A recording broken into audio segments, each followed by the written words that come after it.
ব্রহ্মপুত্র ও যমুনার বিস্তীর্ণ চরাঞ্চলে সবুজের সমারোহ। চাষ করা হয়েছে আগাম জাতের করলা, ঝিঙা, চিচিঙ্গা, লাউ, বেগুন ও শশাসহ নানা প্রকার শীতকালীন সবজি। মাচায় মাচায় ঝুলছে বাহারি ফলন। পরিচর্যায় ব্যস্ত সময় পার করছেন অনেকে। কেউ তুলছেন বিক্রির জন্য।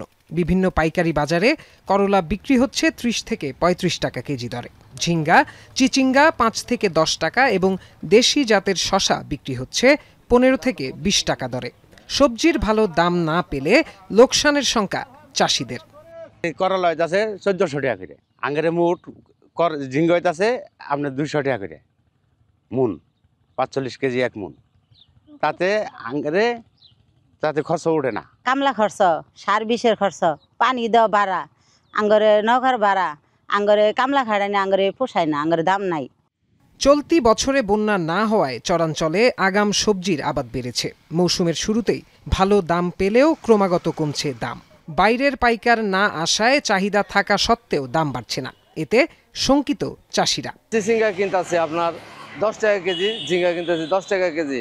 এগুলা কিনে আমরা ঢাকা শহর পাঠাই দিই, ওইভাবে আমরা বেচতে পারি না, বিদে কিনতে পারি না। কৃষকেরা খুব কষ্ট আছে। আমরা ব্যবসায়ীরা যে আমরা ঢাকা, নারায়ণগঞ্জ, ফেনী, খোলাহাটি, রংপুর যে পাঠাই, এগুলো আমরা সঠিক মূল্য পাঠাই না। কৃষি সম্প্রসারণ অধিদপ্তর বলছে উৎপাদন বেশি হলে দাম কিছুটা কমবে। তবে বাইরের ক্রেতা বাড়লে কৃষকরা লাভবান হবেন বলেও জানান কর্মকর্তারা।